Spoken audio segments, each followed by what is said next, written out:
Chat, why are you guys so late? You know, it's been 15 minutes, 16 minutes past the hour. What the hell? What the hell, man? What are you guys, just tired or something? What was it? Just a late night of playing Warhammer or something? Oh, I totally get it, man. Respect playing Warhammer late into the night. I respect it. Oh, thanks, David. Appreciate you, brother. Hope you and the fam are doing well. Watch those wrist rockets. Welcome back to the Nerd Adventures, baby. And also, yeah, no glasses. What did you think? I was gonna get it all figured out in one day? No, I told you to buckle in. It's a glassesless Josh now. Forever. Or at least until I get some more glasses. So shut your mouth when you're talking to me. Anyway. How's everybody doing, man? Everybody doing good? How's the week treating you? This is bizarre. Bring back the glasses. Jesus. Is that Superman? Hell yeah. What up, Josh? What up, chat? Appreciate you, Griff. What's up, buddy? You should getting your eyes checked every 2 years. I had to squint to read that, so you're wrong. So forever? Yeah, probably. Jeez, you guys. It's like Gunn said about Matt Reeves yesterday. He's slow. Like he rides the short bus. God, people are so mean. Speaking of Gunn, man.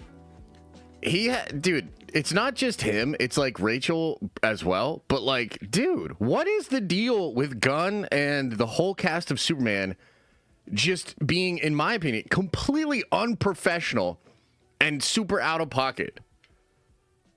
Like, dude, it's so wild to me. It's so crazy to me how these people are talking about it. Like yesterday. So what happened yesterday? I'll briefly explain this. We'll catch up a little bit more and then we'll get into all the news and all that, right? But so yesterday we had a big Rolling Stone article drop all about Gunn, his questions, comments about the DCU and all that sort of stuff, right? So he is, that dropped, but it was pretty sprawling. Like, it was pretty big. It had a lot of different stuff in it.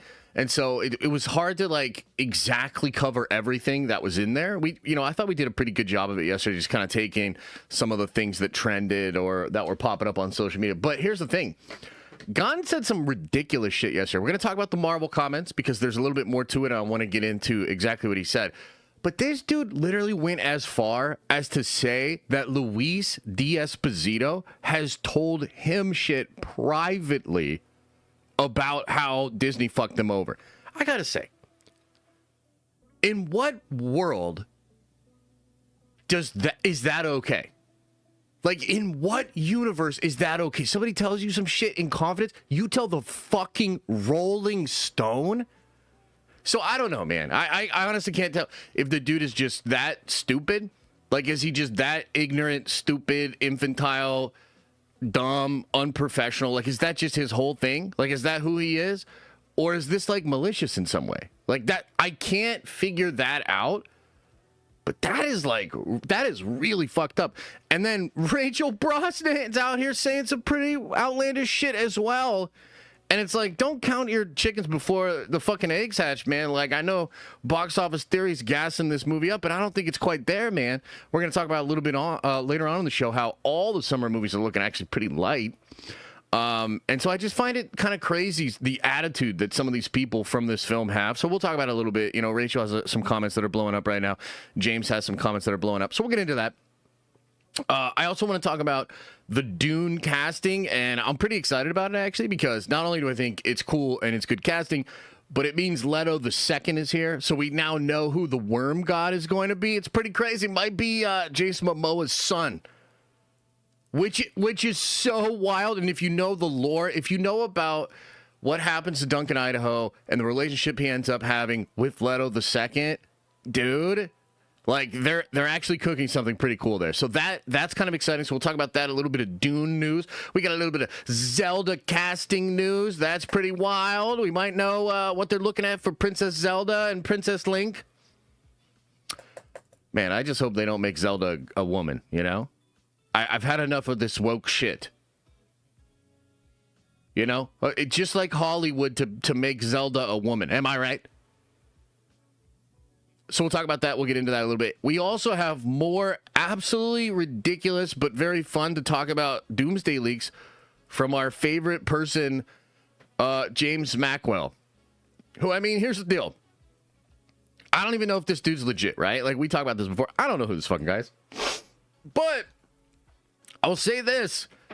He is really taking advantage of this window before some of his leaks get proven incorrect or whatever, right? So he's taking advantage of this window where people are still following him, and he is saying some wild-ass shit. So we'll get into that again later on in the show. There's some exciting stuff there.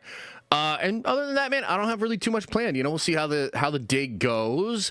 There is some stuff I want to talk about with the box office. Like, the Jurassic World movie looks like it's going to underperform like crazy. And I got to tell you, Hollywood it's so weird right now. Like, do we realize that this Tom Cruise Iron Man movie is one of the lowest in the whole franchise of Mission Impossible? It's like third from the bottom. And sure, it has a chance to, like, you know, grow or whatever, but like, dude, Hollywood, there's this really weird thing that's going on with Hollywood right now where, like, their industry is falling apart in plain sight. We are watching it fall apart in plain sight. And yet the different journalistic this, that, second, and, you know, all the insiders and all the Hollywood people, they're literally trying to get us to like, have you seen the fucking headlines for this thing? If you just listen to the headlines about the box office this year, you would sit back and think all these movies are actually doing pretty well. And, like, most of them are not, you know? And it's like, damn, bro, like, there might be a little bit of a harsh reality kind of thing going on here with Hollywood and just what they're able to do as far as bringing people into the theaters. And don't worry, because James Gunn has it all figured out. It has to do with the scripts. So we'll talk about all of that, man. I like Ballerina as well. I mean, Ballerina is bombing, bro. Like, bad, you know? And I don't even know what the deal is with that because, like, look, here's the thing. I've heard it's really great and shit like that, but just at a base level, like, do I want to go watch Ana de Armas be John Wick? No. Like, fucking no, bro. Like, I'm just telling you, dead ass, I do not care. I know a lot of, like, you know, I feel the urge to say a lot of people do, but y'all didn't go see the movie, so I don't know how many of you all actually care. She's hot. That is true. She is hot. I'm not going to lie. I'm not going to lie. You have a point. You have a point there. Josh, want every movie to make $500 billion? Yes. Yes. That is actually the new mark. I'm going to write that down. Thank you, bud. Every movie must make $500 billion or it's a failure. I like this. Okay, $500 billion, pretty good number there. The Marvel Analyst, appreciate you, bro. $5 holla says James Mackwell says he watched Ironheart and his source and has scooped a few things from that, so we should know if he's legit within a couple of weeks. Fair. I will say this. The way I look at it is what you're really looking for is contradictions or things that he got wrong. If he really did talk to somebody that has a screener, then the chances of him getting stuff wrong is pretty low. My real concern is, like, does he know what he's talking about with Doomsday? Because this dude is saying some wild shit. We're going to talk about it later today, some of it today. This dude is saying some wild shit. Like, this shit is fucking wild. So, like, does he know what he's talking about? I don't know. Ballerina is a good movie. I mean, I appreciate that. I haven't seen it. I can't speak to that. I just know it's, like, doing terribly in the box office. It had a 60-something drop from a pretty soft opening in its second weekend. It's going to lose them a lot of money. You know? For how rarely Josh brings up Dune, someone should tell him that Messiah was always going to be dope. Someone convinced to cover it more consistently. It's going to be one of the top tier 26 movies. I think so, too. I mean, I'm excited for it. Frankly, for me, I'm more excited about the Emperor stuff that happens after this.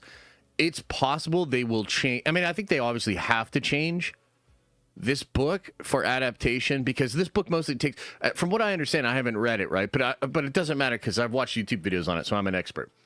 From what I understand, this book takes place like 16 years after the Jihad. There's billions of people are already dead. And it's sort of a retrospective on like, yo, should we have put Paul in charge of this shit? As Paul is sort of grappling with the golden vision, the golden path, and he does not want to go full sandworm. So I think they're probably going to change the movie. I mean, they've changed all of the movies so far so that they're better adapted as movies and not just, what he writes in the books or whatever. But, yeah, no, I'm excited for it, man. I think it's going to be a big movie for sure.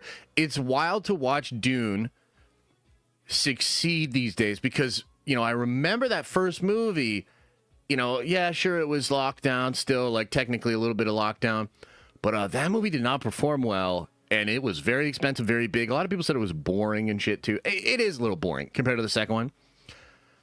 So they have certainly adjusted it. But, like, dude, I love the Dune-averse, I think is what it's called. I just saw they're making graphic novel adaptations of, like, some of the big books. I'm so down. I'm going to get those and tear into those. I actually watched the whole show, the Dune show. I like the show. It's not, like, great, but, dude, Mark Strong's really good in it. The dude from Vikings is really good in it. The main lady's really good in it. Like, dude, Dune, to me, Dune Messiah was actually pretty decent. Like, I kind of liked it. And some of the stuff they were cooking was cool. Cool, especially if you're, like, a big fan of that lore. So, I'm excited. Now, I'm kind of jumping ahead a little when I think of Momoa's son being cast. Because, again, I'm thinking of, like, Leto, the Sandworm. And, like, imagine being a kid. And if they make the Sandworm movies... You're about to play like a version. You're about to play like 1,000-year-old human worm creature, and then you're going to have to act across from your dad, who's going to play a Gola, and there's going to be like thousands of different versions of him cloned, basically, and he's going to start to like have conversations with this 1,000-year-old sandworm thing. Like, dude, this shit is crazy. So I'm interested in that. We'll talk about the casting. We'll talk about the next movie and whatnot. But yeah, I'm excited. I think it's gonna be good. I think it's gonna be cool. Do what? We'll talk about it. We'll talk about it later. Lizzo as Leto the second. Hey, there you go. That's an interesting idea.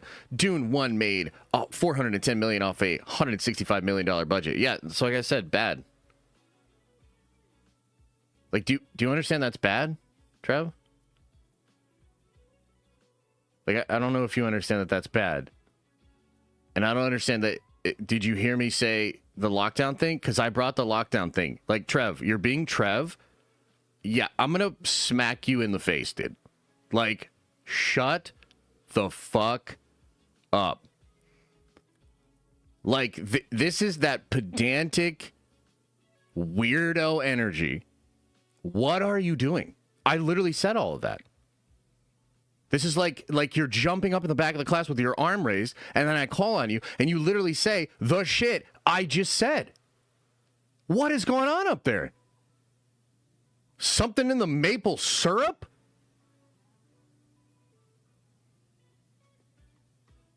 Holy shit.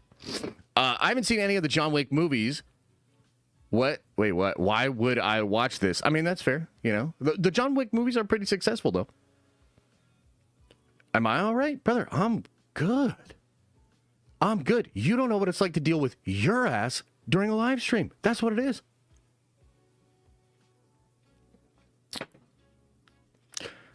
That's sad for him to be talking general box office, but go support as low variety movies in theater. God damn, being a part of the problem here. You got me, Alex. I'm a part of the problem. Sorry. I honestly think John Wick is overrated. What? I mean, okay. That's a take. I don't. I think those movies are incredible. And I think they've been an incredibly successful franchise born out of like just sort of a stylistic idea, a cool action movie that then they kept finding ways to reinvent. They kept finding ways to up the ante on. Dude, I love the John Wick movies. I don't understand what the ballerina thing is. I suppose it's like, let's try to do a femme fatale spin-off thing, or let's get the ladies into the theater or something. I don't know. Like, maybe that's what the rationale is. And I suppose Ana de Armas, isn't she in one of the James Bond movies? So she's in one of the James Bond movies doing a little bit of that kind of stuff. She might have even, is she in one of the other John Wick movies. I'm kind of blanking on it, but yeah. Joshua says, I'd like to watch Wick, but haven't got around to starting it. They're great movies, I think. Bro, stop. You have me laughing out loud at work. Oh, well, good. I'm glad to entertain a little bit, you know? Glad to entertain a little bit. You know, most of the time I can handle Trev. I mean, Trev is Trev. You know what I mean? He's been around here forever. He's a longtime supporter, but he's also, like, he's Trev. You know what I mean? So, it's all good. John Wick 4. Motherfucker should have died 70 times before the duel. Dude, John Wick 4 is incredible, man. John Wick 4 is incredible. That's one of the best theater experiences I've had in the last couple of years, for sure. That movie's just a great time. The one scene in particular where he's got the shotgun that's like blasting out almost like a plasma bolt of like fire, and the way they choreograph that in the over the top, they build that set and they shoot it with the cranes over the top. Oh my God, dude. Chad Stahelski, man, that guy knows action, bro. Like, he's just really good. And apparently, they tried to make this one without him. And then they ended up paying him a bunch of money to come back and fix it, because apparently it was pretty shit before he came in. Denis Dunn after Dune 3. Who should direct 4 and 5? Del Toro, dude. Guillermo Del Toro, baby. Are you kidding me? Come on, man. Don't you want to see The Sandworm done by Del Toro? Hell yeah, dude. The stair scene where he kills 150 men. Yeah, love it. Brilliant. Brilliant. Caitlin J says, check out the John Wick spinoff show, The Continental. So good. And Ballerina was amazing. Oh, damn. So they have multiple I didn't even know about The Continental. What? I watched the Dune show before I watched the John Wick show? What the hell's wrong with me? I really missed Josh just taking a moment to chill with the chat. Well, I'm glad you appreciate it, man. I'm glad you appreciate it. Couldn't get into the Continental. What was it on? Was it on HBO Max or something? It wasn't bad? Oh, shit. Okay, well, if I ever... Mel Gibson's in the Continental? What? What is happening here? I feel like I've entered some alternate dimension. Everything has a universe now, says TechSpot Gaming Videos. You're not wrong. You're not wrong. Anyone mentioned Clayface being cast yet? No. Why don't you... What? Share with the class. What do you know? Clayface has been cast? Tom Reese Harris. Okay. I don't really know too much about this guy. Do you guys know anything about this guy? Here, I'll pull this up so we can look at this. I do not know anything about this dude here. I also don't really give a shit about Clayface, I'm going to be honest.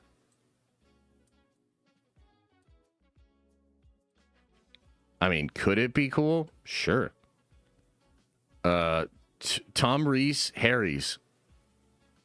I mean, he does kind of look like his face is made of clay. So maybe that's like really good casting. I don't know. He's a complete unknown. What? Really? You can't shit on the MCU when the DCU hasn't kicked off and their past franchise went up in flames. Oh, you mean you're speaking of Gunn? Yeah. Josh is going to be too scared to watch the movie anyways. Yo, you know what's funny? I saw some actress, you know, I don't even remember what show she was on or whatever, but I saw some actress, she had some viral comments about horror movies, and she said something like, I don't even want a horror movie on a TV in my house because it opens up a portal, is what she said. And I was like, damn, she got it. Everybody in the world was like, she's so crazy. She's so nuts. What a freakazoid. I'm like, yep, that's it. That's exactly it. That's exactly it. You don't want those portals open in your house. I don't like his face. They shouldn't have clay swapped. Not bad. Not bad. Here, I got one for you. Chillin'. Check this out. Sorry, Chillmonger. Cypher says, Dear Josh, I need your opinion on that drag race character from Ironheart. I want to hear your mind. Here's what I'll say about that. Don't drag me into that. I kind of fumbled the delivery there a little bit, but don't drag me into that. You didn't think I could do a dad joke to avoid a conversation about a drag queen, didn't you? You underestimate my power!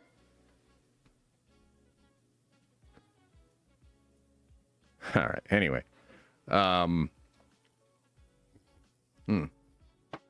Shall we get into the news and all kinds of stuff? I heard Eric Andre is in Ironheart. That's another reason for me to avoid it, frankly. I can't stand that guy, man. I hated when that guy was, like, really popular. Oh, my God. What an insufferable, annoying cunt. He's like fucking Carrot Top if you had an IV of Ritalin. What an annoying motherfucker. Holy.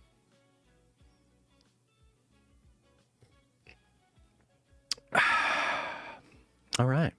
Should we get into it? Shall we talk about James Gunn? So yesterday, guys, of course, James Gunn did a big interview. I believe it was in the Rolling Stone. And there were some pretty interesting comments made by Gunn. A lot of people are selecting certain things that he said and doing whole fucking articles about them. So that's what we're going to do, you know, and play along. Variety needs clicks. I need clicks. Shut the fuck up. Here we go. James Gunn says the movie industry is dying because films are made without finished scripts. And Marvel got killed by output increase. That wasn't fair. Okay, so maybe you saw this yesterday. By the way, Gunn did respond. I hope we can find the response that he had, because he probably got a text message from Kevin Feige that was something like, what the fuck, bro? I stood up for you after those weirdo joke tweets that you made. Why are you saying that Marvel's dead?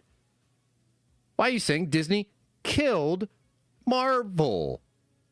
Right? So he kind of walked it back on social media, but these are some pretty wild things to say, okay? So let's read from the article here. James Gunn has stressed from the minute he took over DC Studios that no superhero movie under his watch would go into production without a completed script. Now, in a new interview with Rolling Stone, the filmmaker attributed the so-called dying film industry. Oh, no, it's dying. It's no so-called, brother. Hollywood's fatal mistake of always making blockbusters before their scripts are officially completed. I do believe that the reason why the movie industry is dying is not because of people not wanting to see movies. It's not because of home screens getting so good. The number one reason is because people are making movies without a finished screenplay. Wow. Okay, now that certainly is a take. I would love to know what you guys think about that, okay? Like, what do you think about this kind of a comment here? Because, you know, maybe kind of getting a sense of what I'm thinking about this. I think this is fucking absurd. I think this is the most absurd shit I have heard within the full scope of this conversation about the movie industry. Like, I've heard a lot of things, right? I've heard them say that it's streaming. I've heard them say that the theater experience has gone down. You know, home theater screens are so good. Yeah, I mean, I've heard a lot of different things. Like maybe the studios aren't necessarily courting the audience the right way. You know, there are a lot of insiders and people right now that are saying like Hollywood's like completely flailing. Like I watched Grace's movie Math, which I think came out earlier today or whatever. And she's like, dude, credit to Grace, because even though she's like really inundated in the whole Hollywood scene, I mean, like, you know, speaks to a lot of people in Hollywood, reviews movies as a part of certain associations, Rotten Tomatoes score, critic. She calls it like she sees it, man. Like she's been straight up denying a lot of these narratives around there about like how these movies are like, it's fine that this movie is losing hundreds of millions of dollars. She's calling it like it is and saying like this industry's kind of fucked and Hollywood has no idea what's going on. Okay. So within that conversation, within that whole thing, for Gunn to literally say that the reason Hollywood is failing is because movies are going in without a finished screenplay. Okay, let me just tell you the core reason as to why I think that's so fucking asinine. So, to me, Marvel Studios themselves kind of hard carried the industry even before the pandemic, the streaming thing, lockdown, all that sort of stuff. The Marvel industry, I think, literally kept movies, the actual movie industry, afloat. Like, look at those movies, dude. What was it, $23 billion in 10 years? Like, that's absurd. You look at how the other films were bearing. I mean, yeah, there's some good stuff here and there, but for the most part, this same decline that we're seeing right now, that decline started a long time ago. It was just the fact that Marvel Studios, his former fucking employer, that kept it all going. And here's the thing about Marvel Studios. They don't have finished scripts. Iron Man 1 went in without a finished script. Several movies, like the vast majority of the catalog within the Infinity Gauntlet, including your favorite Marvel movies. Like, let me ask you a question. What are your favorite Marvel movies? Like, just name a few. What are your favorite Marvel movies? Just name a few. Yeah, they weren't scripts that were finished, and then they went and made that movie. That's not how Marvel Studios does it. Okay? So it's like I think it's fucking ridiculous. Not to mention, we know that Gunn's first movie in the MCU was not solely his script. He went to arbitration to try to legally remove his co-writer from that film because he didn't want you to know that when Marvel hired him, they handed him a spec script. What is a spec script? An incompleted script. Okay? So it's absurd. It's absurd for so many fucking reasons. If you know the actual history of this guy, the history of his former employee, like, it is so fucking absurd to say, well, you know, this thing that I sort of planted my flag in for the DCU, that's actually so important. It's why the entire film industry is dying. Shut the fuck up, James. No, it isn't. There's literally zero evidence to that. Like, what are we doing here? I think these comments are like, it's one of those situations where you're dating a girl, right? And you're like really into her. You're like really into her. But it gets to that point where like some of the honeymoon energy is wearing off, right? And you have a real ass conversation about something, and you have that quiet voice inside your head that's like, oh shit, she's dumb. Oh no, is this the first time I've realized she's dumb? That's what this feels like for me with Gunn. This is like, oh no. But let's read on.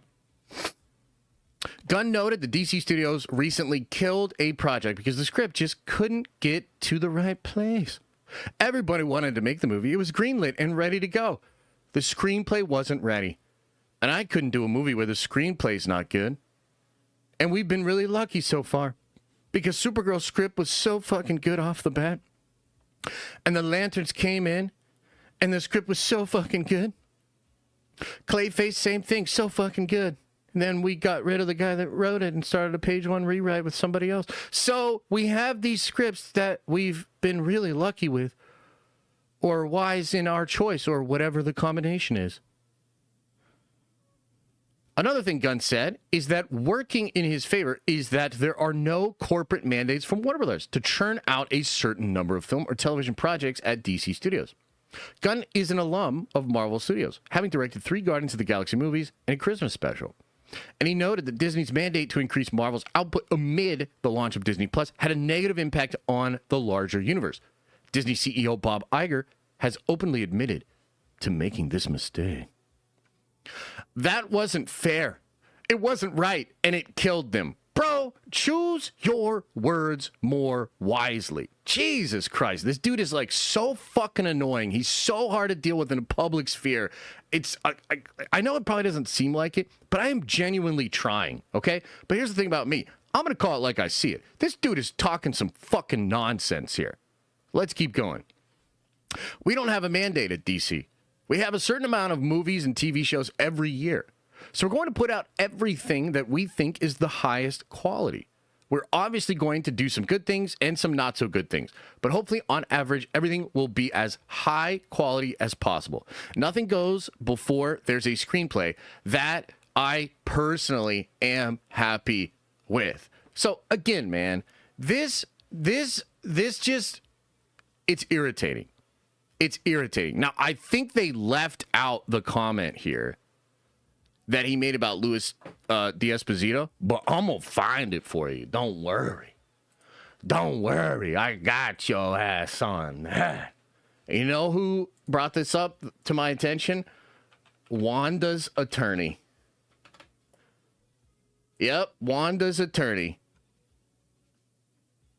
Absolutely incredible for bringing this up and bringing this to my attention, because I totally agree with it. I think this dude is just fucking wildin'. Let me see here. Like, bro, look at this. This is crazy to me.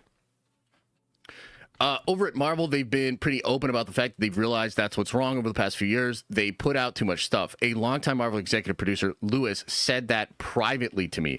I don't even know if it's really their fault, bro. Like, it's one thing to discuss the reality, and sure, it has been publicly admitted in some ways.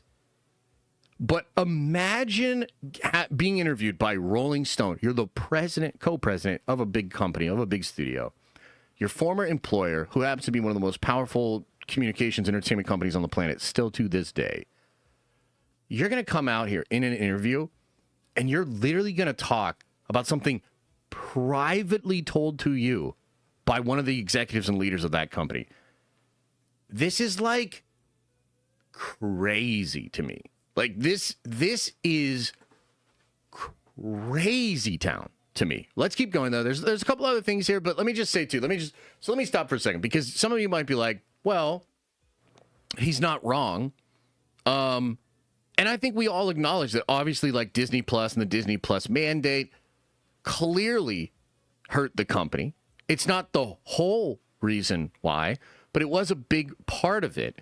And, you know, when that article came out in the Wall Street Journal and it had like sources in them talking about, because Kevin himself came out and made the homework comment. And if you understand like Gunn's, I mean, oh man. Okay, I'll keep some of the stuff I heard privately. But like, if you understand how they're both saying, like, Gunn's talking about the homework stuff, Feige's talking about the homework stuff, and, you know, to his people, that comes out in the Wall Street Journal. Like, it's pretty obvious that is a big part of it. However, I don't think that's a full story either, because it's not just that they made so much content. It's the content they decided to make. It was the content within the content, like what's actually in the show or movie, right? And there were a lot of things Marvel Studios took for granted from its own audience, okay? So I think one of the things that's sort of not spoken about enough is that it wasn't just that they made all of this content. They made all of this content, and they were still piecemealing. They were still drip feeding us. They still had big plans and things that they wanted to hold back. And so if you're getting 3 to 4 times the amount of content, less connective tissue, more teasing for the future, a whole bunch of new characters, no seeming direction of the whole thing, like, dude, it is just a bit more complicated than Disney Plus mandate killed Marvel Studios. And I actually think that there's a little bit of a danger in accepting that as the thing, because even within that Wall Street Journal, and this is why the failure of Thunderbolts is so, like, it should sting Marvel Studios a bit, because Thunderbolts truly does represent the first of them breaking away from that, creating very high quality content, and getting back to like the Marvel thing. And they hung their hat on that. The Wall Street Journal article said it. Bob Iger talked to people at investor calls, and guess what? It didn't fucking matter. Okay? So one of two things is going on. Either that's not the full problem, or whatever damage was done is so severe that the literal space has changed. The entire environment of how you release this product has changed. And I think that's worth focusing on as well. But what is Gunn doing? Well, Gunn is saying Disney killed Marvel, and I'm not going to let that happen. Gunn is saying Marvel doesn't have finished scripts. We do. I'm not going to let that happen. And so as much as this might seem like this dude's just trying to speak honestly, you know, just trying to say this, that, second, and the third, it is so clear that he's trying to set up a narrative that all the things that Marvel did wrong are not going to happen in his universe, and therefore they will be successful, okay? But that is dirty. That's a dirty game. And literally coming out to talk about how one of your friend, Luis Diaz-Bazito, a member of Parliament, the right hand of Kevin, you're going to talk about what he told you privately in a Rolling Stone article?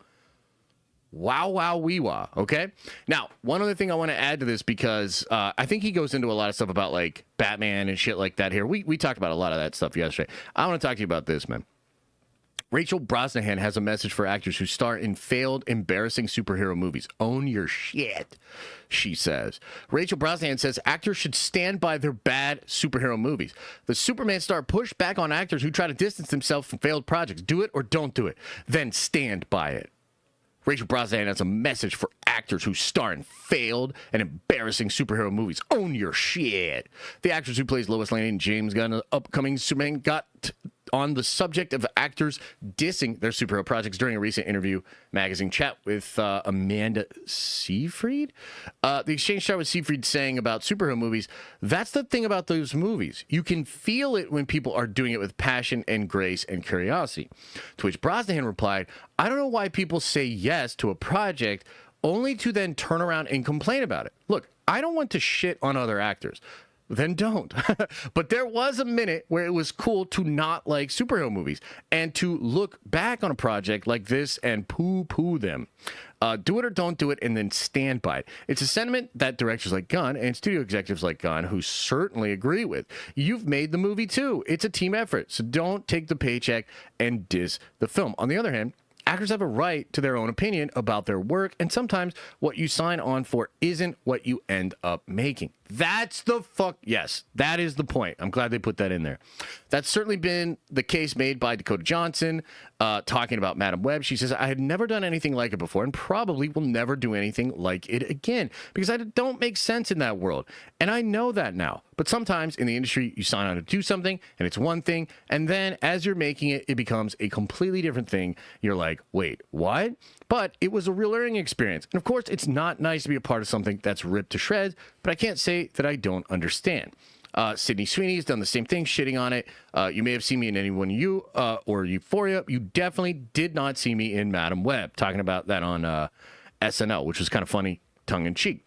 And Christian Bale criticized, no, it's not his Christopher Nolan Batman trilogy, but rather his experience making 2022's disappointment, Thor Love and Thunder. The definition of its monotony, he told GQ, about acting against a green screen in the film.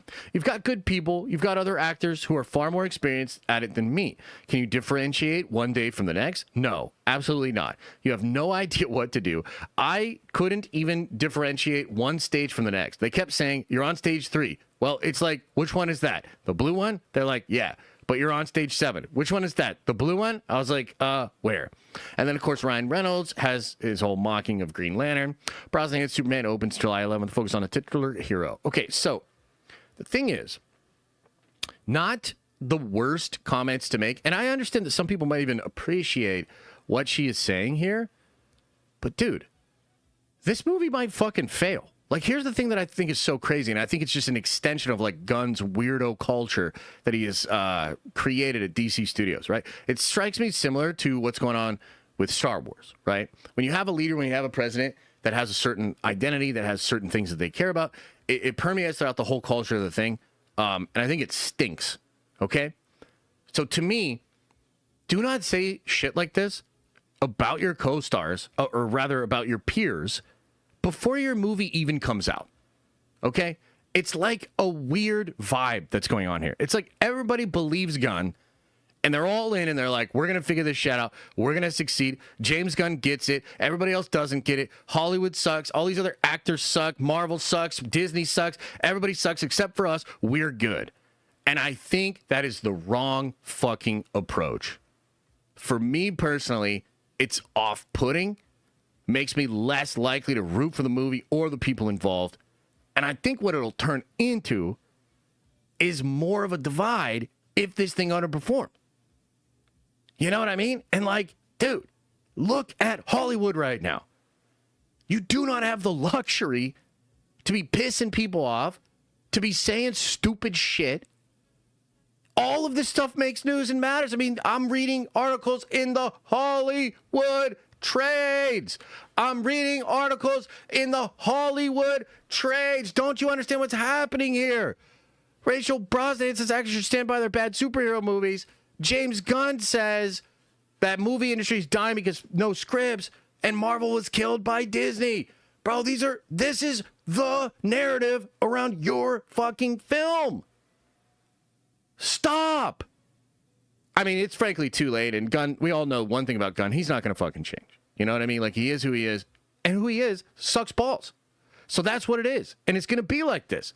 But I would still like to call it out, and I would still like to urge anybody that's fucking reasonable over there to just understand what's happening and maybe keep your mouth shut a little bit more, or maybe just find a more tactful, better way to get some of this stuff out here. And again, Gunn's not going to change. You know what I mean? But, James, do not talk about what your former employers tell you in confidence. Come on, man. How stupid is that? And here, let me find one more thing for you. I want to find this tweet where he tried to walk back the comments of Disney being the one thing that killed Marvel. Let me see if I can find this. Because he did walk it back. But it's like, you know who doesn't have to walk shit back? People that watch what they fucking say. Oh, man, where's it at? Where's it at? Where's the comment? Oh, man, am I not going to be able to find it for real? Maybe I'll find it via Reddit. Hang on. Maybe I'll find it via Reddit. Where would I even find it at? Maybe Marvel rumors? Somebody in chat, you got me? Somebody in chat, you got me? Where's the James Gunn comments where he walks it back? Somebody put it into the chat.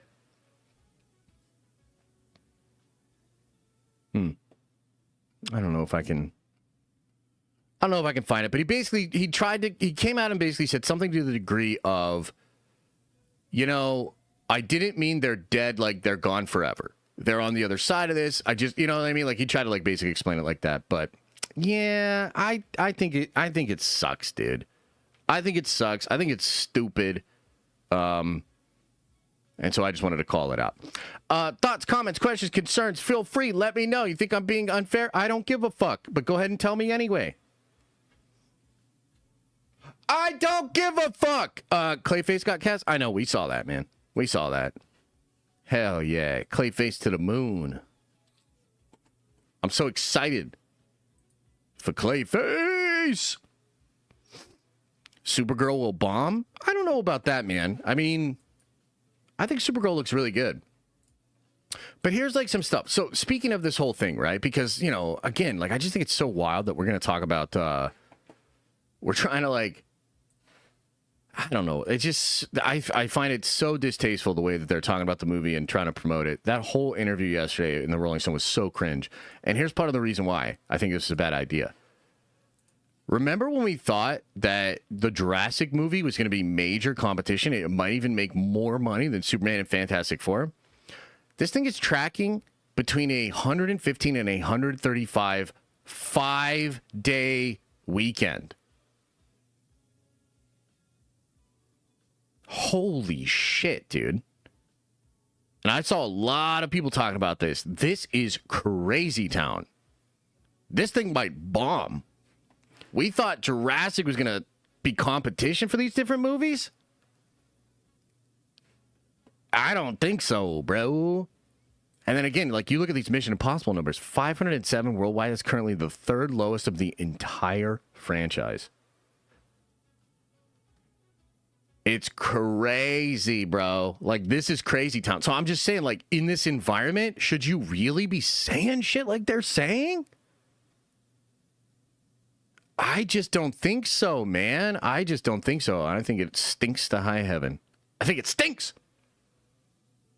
So, There you have it. Kyberstith says, I've never been knighted. All right, fine.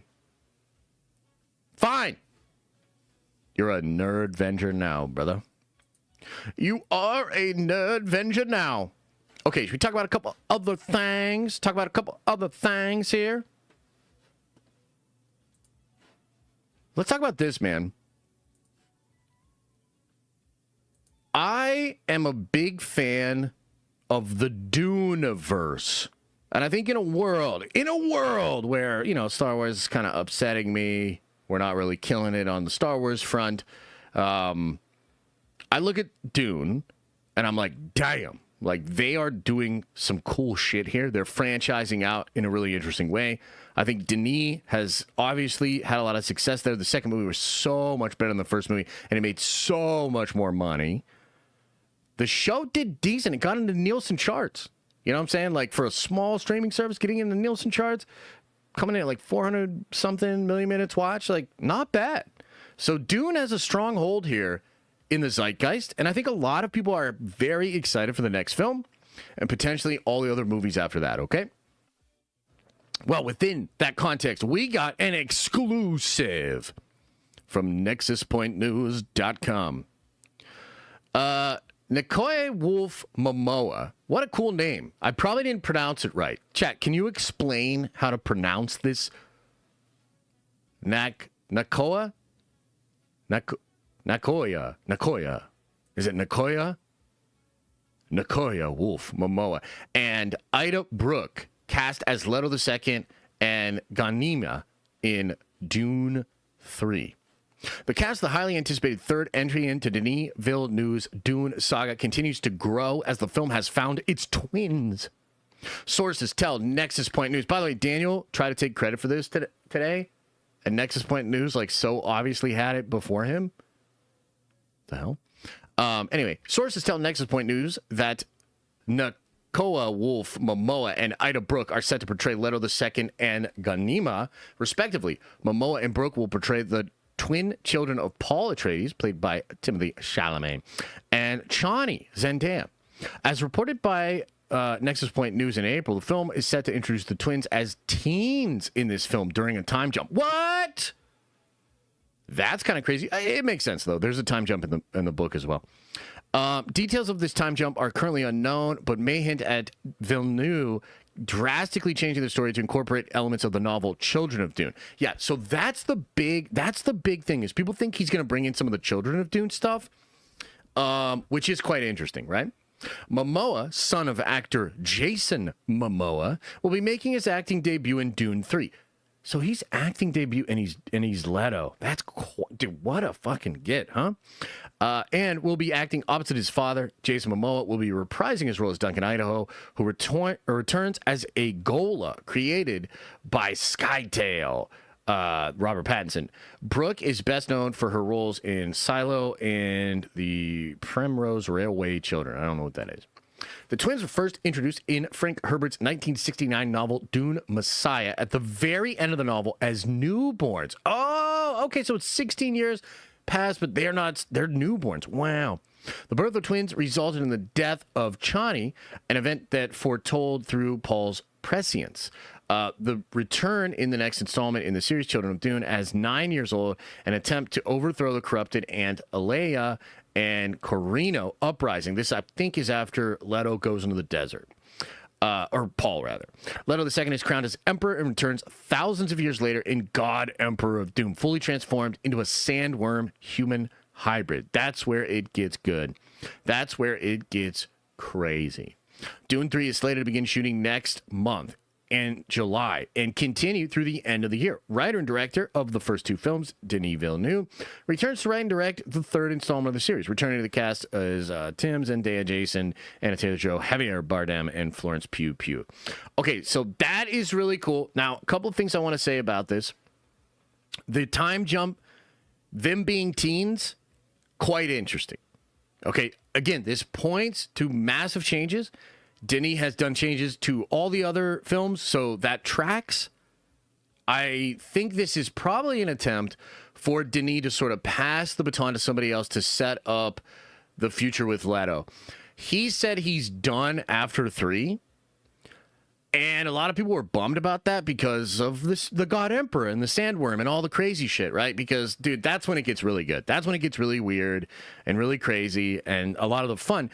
And by the way, going back to the Dune show, if you watch the Dune show, there's like some really interesting stuff going on there that does speak to the coming God Emperor.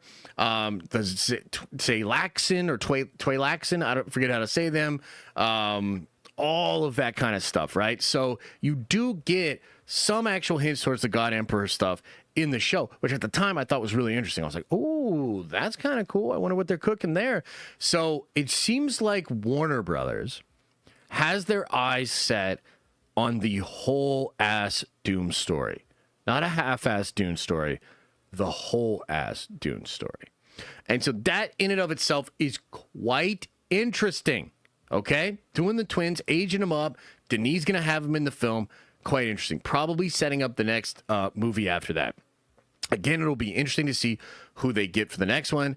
But here's the thing that's crazy about this. This is what I really like about this. It's mentioned in the article that Duncan Idaho becomes a Gola. Now, what that is like a kind of like a clone robot thing. It's like a recreation of the person with their memories, all of that sort of stuff, okay?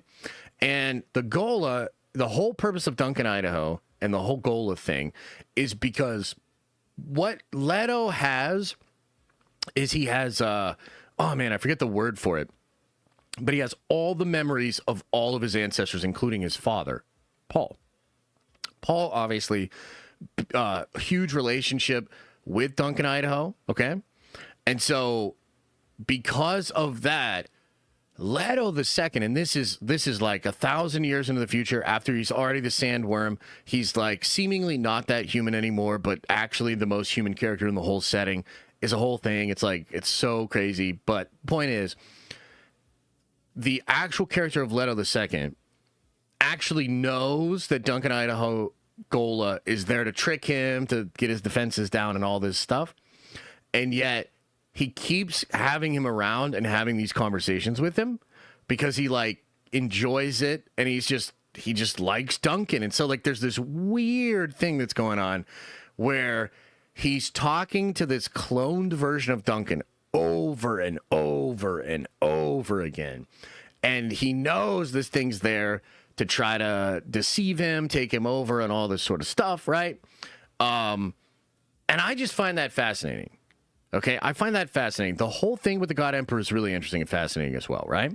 But I like this idea that Momoa's actual son, right, is going to potentially play that character into the future. If they keep it, they could recast for the Sandworm dude, right? This could just be Leto when he is like a human, right? But eventually, if they keep making these things, he's going to be the 1,000-year-old Sandworm hybrid thing. Okay?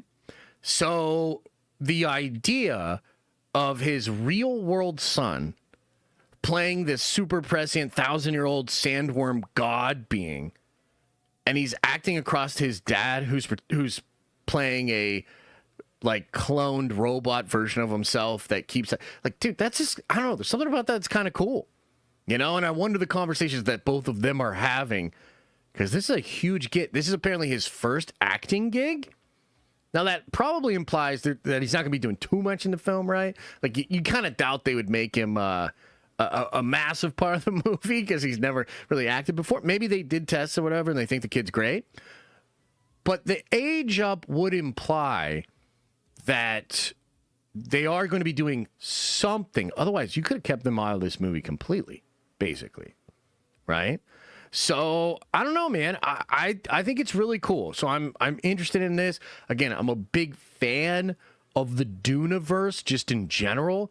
I was kind of bummed when I heard that he wasn't going to do the Sandworm stuff because I like Denis and I think he's really cool. And like, dude, the Sandworm stuff's the best. So I was looking forward to that. It'll be really interesting to see who they bring in, you know, to do this. But overall, this is really cool, man. It tells us a little bit about what they're cooking with this next film, potentially sets up what they're cooking for the future of the franchise.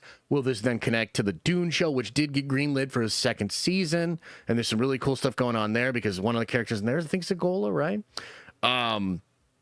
Fascinating stuff. Really, really interesting stuff going on in the Duneverse. So there you have it. Let me know what you guys think about this. What do you, are you excited for Dune? Are you going to see this next movie? Do you think Dune could build into something even bigger? Because right now, like, I think even if they stop after 3, it would go down as one of the best science fiction trilogies of all time. I think it's that good. And the real question, I guess, would be who takes over? What do the rest of the movies look like? Do the shows continue to get good? Like, where does Dune go from here? I don't know, but it's succeeding. It's succeeding in a way that I didn't necessarily think it would be able to. And so props to them, props to Warner Brothers, props to everybody involved. This is actually exciting stuff. Like, this is cool, man, to me. So I'm hyped. I'm hyped. Let me know. Let me know what you think. And let me catch a couple of soupies here. Chris Listenfeld with a 10 spot. Appreciate the support, brother. Says, don't disagree with what Rachel and James are saying, but them saying these things in the press interview for a movie they should be promoting is sending smug vibes and doesn't hype up your movie. Yeah, that's 100% my point. Now, maybe I'm the wrong messenger for that because I'm smug as fuck. You know what I mean? Like, but that is how I feel. So thank you for making that point as well. Tom Turtle, wow, what a name, says, did you 28 years later box office tracking? Hope it'll further reinforce the viability dark R-rated movies for studio execs in the wake of Minecraft. I actually have not. I have not seen any of that, brother. Is it doing well? Is it doing poorly? Based on the context clues from your thing, I would say it's probably doing well, yeah? I would say it's probably doing well, and that would be good. I'm confused because I thought it was Paul's descendants that become the worm god. Yeah, it is. And Chani and him have the twins. Chani played by Zendaya. Yeah, that's what it is. Alex Garland or Neil Blomkamp could take over. I like both those picks, actually. I think that's good. Wasn't shot directly on iPhones. Oh, shit. Dune has a cult following, but I don't think it will last. I mean, I will say that it's done pretty well for itself in some ways that actually do surprise me. I didn't even think they'd get their show renewed, you know? And now they're out here making pretty big moves. And this casting is cool, so yeah, I mean, I get what you're saying because it's so weird. That's the thing. But, you know, like I always, I keep bringing this up because I think it's, well, damn important, basically. If Dune can succeed, Warhammer can succeed. And frankly, Warhammer is so much more interesting and exciting than Dune. No offense to you Dune heads. Again, shut up. I just said I like it. I just did a whole goddamn segment about the whole thing. But listen to me. Warhammer better. Okay, I'm sorry, it just is. Okay, it just is. Visually better, lore better, character better. It is so much better. I'm sorry. The Dune Awakening game seems popular. That Dune game, you know what? I'm glad you brought that up, man. I'm glad you brought that up. That Dune game is doing pretty well, man. It had mixed reviews, but then it climbed up to over 200,000 concurrents on Steam, and then it got even further than that. Now its reviews are glowing. So basically, more people started checking it out and enjoyed it, and now its reviews are doing pretty well. I watched some videos on it. I was surprised, man. I was like, man, this game's actually doing pretty good. People are enjoying it. I think Shroud is playing it like 14 hours a day right now.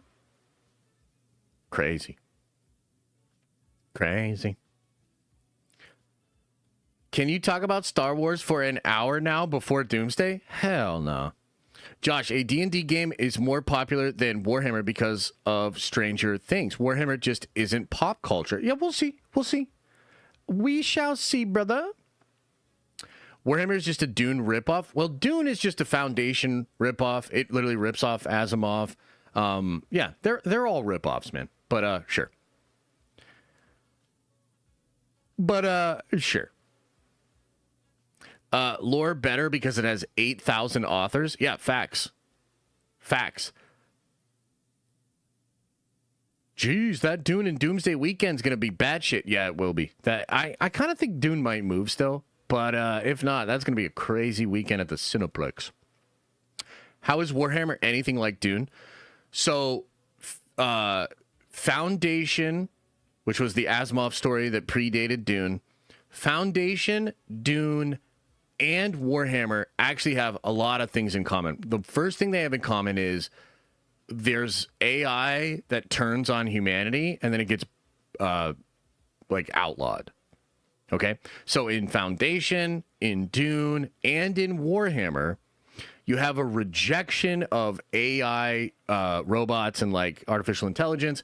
All of them have a emperor that is ascended to somewhat of godhood. Okay, so in Foundation you have that. They actually do it a little different in Foundation because it's clones of the same guy. I love the Foundation lore, actually. I think it's really interesting. But they all have a god emperor. They all have like the human conversation about war, power, religion, leadership, all of like these fascinating things that a lot of authors have thought about. Foundation, Dune, and Warhammer explore those ideas a lot. So they're exploring the same ideas. They're all science fiction, futuristic stories. They all have a god emperor. They all have a AI revolt that then turns us against AI, which, by the way, how many stories do we have to have of those? I mean, ChatGPT just got a $200 billion defense contract. Did nobody watch these movies or read these books? Like, doesn't this just seem bad? But anyway, yeah, so they're all pretty similar in that regard. Please read the dad joke I sent. I promise you'll like it. If you want me to read it, just put it back into the chat. Josh, I've never said a mean word about Gunn, but that interview came off so socially weird to me. The dude literally seems needy for credit at this point. He is sort of a strange dude, in my opinion. Yeah, he's super strange. And you know what? I'll say this about him, too. You know, maybe I shouldn't say it. Maybe I shouldn't say it. I should try to be a better person. Look, that's the vibe I got too, man. And I'm not trying to be like super rude about it or whatever, but it is. This dude's fucking ridiculous. Like, these comments are so weird, and it just feels so cringy. It's really hard for me to root for this guy. That's all I'll say. Zacatech says, did you see RDJ Ironheart message with Doom production hat on? Yeah, I did. And you know what? Like, that was, you know, it's sweet, and I think Robert's just being chill or whatever. But, I mean, does that make me want to watch? Does that make me want to watch it? That Robert Downey Jr.'s talking about how the Hood could replace Dr. Doom and shit. Am I excited to watch Ironheart now? No. But sure, yeah, that's fun. Mm-hmm. Bro, just let it out. We are here for it. All right, fine. I'll say it, but I think some people will take this the wrong way. And you know what? Like, it's a different stroke. You know what? No, I don't want to say it. I don't want to say it, actually. Because this could be irrelevant. But there's something I found out about Gunn that gave me, like, a big eyebrow raise. I was like, what the fuck? But at the same time, it would be unfair to attribute his weirdness to that fact. And I think people might take it the wrong way. So I'm going to leave it alone. But let me just say that I found some stuff out about Gunn, and I was like, oh, okay, that might make sense. But why don't melons run away together? Oh, I have no idea, man. The Will Smith song is the worst? Are you talking about the Pretty Girls song? I think it's so terrible. But at the same time, I did find myself kind of humming it yesterday. You know? And I was like, what the fuck is happening? What is happening here? I just find it funny they're promoting the movie around him and not Corn Sweat. Yeah, it's so weird. It's so weird, dude. Smith isn't beating the allegations unless the allegations say something about his wife. Yeah. To say anything, but the real ones know that you're always coming from a good faith place. I try, dude. Look, here's the thing. I'm flagrant as fuck. Are you kidding me? Like, I'm flagrant as fuck. I totally get it. I'm a wild dude. I'll say some wild shit. Okay, I've got wild opinions. And sometimes, you know, you don't know what it's like, chat. You get a little over-caffeinated. You flip on the live stream. Trev says some stupid shit in chat, and all of a sudden you're yelling at one of your best friend supporter dudes that's been great to you for years. Okay? I own my shit. I'm an unpredictable, fucking crazy person that somehow, some way found a way to make money off of yapping into this fucking microphone, okay? So I'm in a glass house throwing stones at this motherfucker all goddamn day. But at the same time, am I wrong? Am I wrong? About this, about Gunn, about this attitude, about all, am I wrong? Am I wrong? I don't think so. Anyway, okay, a couple other things to talk about. Let's talk about another big old movie coming out. This one, a lot of people are excited about. Chat, how are your feelings about the Zelda movie? I'm actually kind of hyped, dude. I'm actually kind of hyped. I know it was recently delayed. And, GrizzlyCon, welcome back to the Nerd Avengers, baby. Totally understand it. Some people are a little bummed that it was delayed. I actually, I don't know, man. Maybe it's just the certain trends in Hollywood these days. But every delay that's happened recently, I'm excited, dude. I'm like, the chances of this being shit just went down dramatically, in my opinion, right? So that's how I'm feeling, right? Live action Legend of Zelda movie reportedly begins casting for Link and Zelda, ages 16 to 23, sought for roles. The highly anticipated live action adaptation of The Legend of Zelda now has an official release date. Sony Pictures has announced that the film will hit on May 7th, 2027. That was the original Secret Wars date. That's a good date. The news was revealed through Nintendo's new app, Nintendo Today. This announcement comes nearly a year and a half after the movie was first confirmed in November of 2023. Wait, what? It was 2023? Time keeps on slipping, slipping, slipping. At the time, Zelda creator Miyamoto shared the exciting news on social media, confirming that he would co-produce the film alongside Avi Arad, known for his work on many blockbuster films. Yeah, let's just leave it at that. The film will be directed by Wes Ball, the filmmaker behind the Maze Runner trilogy and last year's Kingdom of the Planet of the Apes. I think Ball's good, man. Ball's good, and he has some balls, too. Ball also producing the movie alongside Joe Hartwig Jr. under the production company Oddball Entertainment. The project is a collaboration between Sony Pictures Entertainment and Nintendo, with Nintendo taking the lead on financing. I actually did not know that. Fascinating. Okay. While the details of the story and the cast are still under wraps, development is progressing steadily. Miyamoto has been involved in the film's development for many years. When announcing the project, he expressed his excitement about working with Arad because he hasn't seen all of his shitty movies and emphasized Nintendo's hands-on role in production. He acknowledged that making a film on this scale takes time, but assured fans that it will be worth the wait. According to notable industry insider Daniel Bitch-Ass Rickman, who shared on his private Patreon account, casting is underway for 2 leads, Zelda and Link, with the studio looking for actors between the ages 16 and 23.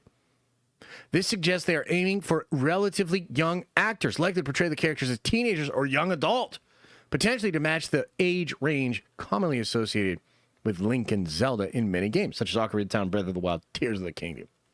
The movie is progressing quickly, with casting expected to wrap up in August. The actors will undergo training before filming kicks off in November. Wow, this shit's rolling, huh? Production is set to run until April. That's a long shoot. Whoa! The project is being developed as a trilogy. What?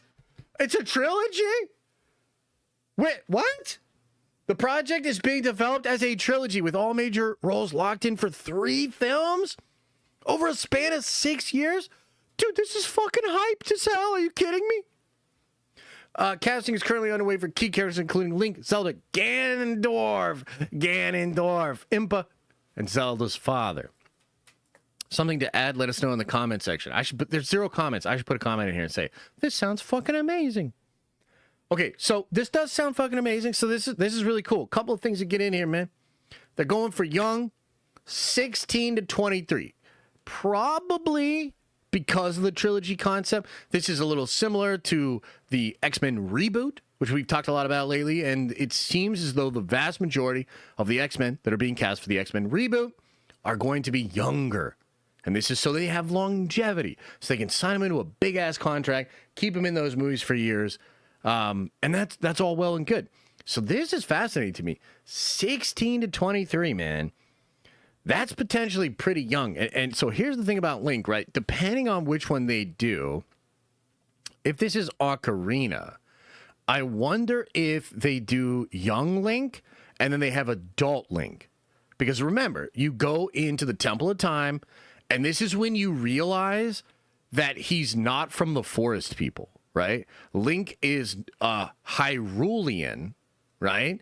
He's not of the forest people because the forest people don't grow. They stay that little forever. And I remember this in the game. It was kind of interesting. So you find out that Link is Hyrulean. And so he, it's almost like imagine he was living with the hobbits. And then he goes in the future and he's big. An adult. Crazy, right? A really fun part of the whole mythos there, right? So you wonder, is that something they're going to cook? Is this for young Link, young Zelda, but then they'll do older Zelda via Temple of Time? That could be really interesting.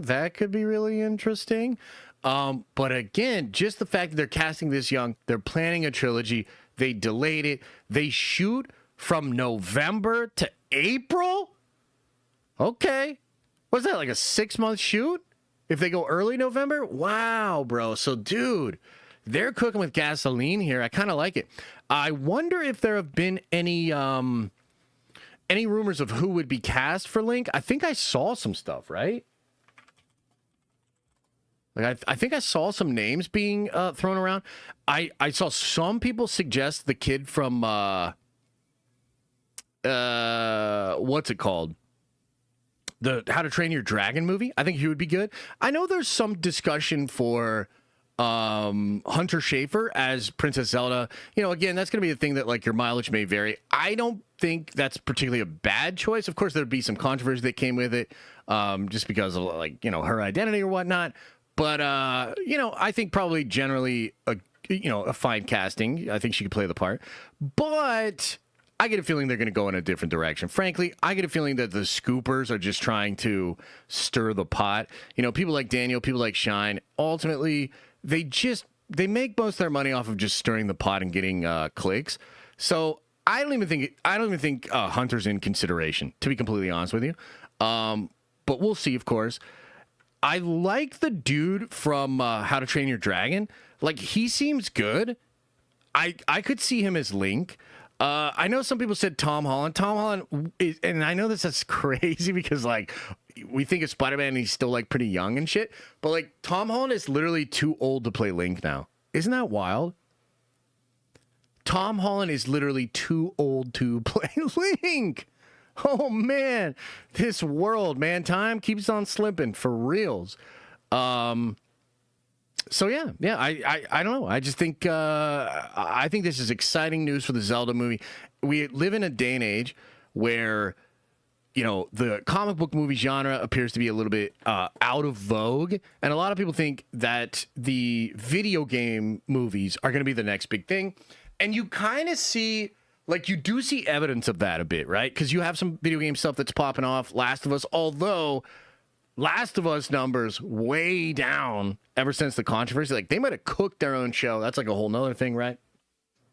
But Last of Us, you know, did very well. The Fallout show did very well. Super Mario Bros. Crushing it in the movie theaters. Sonic movies doing well. Video games seem to be the thing, right? And so Zelda, man, The Legend of Zelda, that is an incredible franchise. Mass appeal. Millions of copies sold over the years, recognizable, iconic characters, a great villain in Ganondorf, a great hero in Link, even the sounds of, like, the chest opening, like, dude, you know, like, dude, I'm going to get so much fucking nostalgia from this movie, like, I guarantee it. And if it ends up being pretty cool and it does get a trilogy, like, imagine Game of Thrones level or Lord of the Rings level done with Zelda. Oh, man. You know, I'm doing that thing again, chat. I'm doing that thing. I'm overselling it. I'm getting too excited. I'm all in. I'm setting myself up for disappointment, but I'm going to say it right now. The Zelda movie and the Zelda movie trilogy is going to be fucking peak. It is going to be incredible. It's going to be the next big thing. We're a Zelda channel now. It's the Den of Zelda.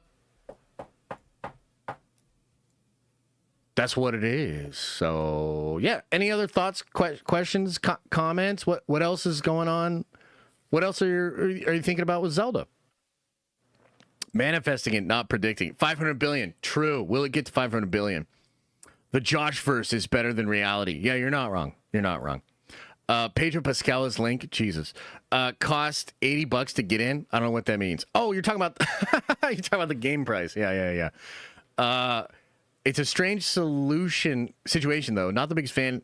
Admired from me, respected to even tell you off, Pedro. Views go down. Okay, I must be missing some context there. Sorry. Giganto has been revealed. Giganto's cool. I'm down with some Giganto. Pratt as Link. Jesus. Should Peter Jackson be involved? Look at what he did for Lord of the Rings. 100%, but he's not, as far as I understand. Peter has a better chance of being involved with Warhammer, actually. I know that's going to cause some of you to go crazy, but Peter and Weta are doing stuff with Warhammer right now. I don't know for sure, but it's probably going to be the case that Weta will design a lot of the props and the Space Marine suits and shit for the Warhammer stuff. That's not confirmed. I'm speculating. Yeah. They're already in bed. Weta is already in bed with Games Workshop, so that feels like a relationship that could actually happen. This thing with Sony, highly doubt it. I mean, I guess it could be Weta. We'll find out. We'll find out. Didn't you say that about Rebel Moon, Josh? What is this Rebel Moon? I've seen this in chat. I've seen this on the internet some places, but I don't know what it is. What is this Rebel Moon, guys? It sounds like something Trev would bring up. You know what I mean? Zelda defeats Ganondorf to save Link in an epic battle. Wait, what? Say what?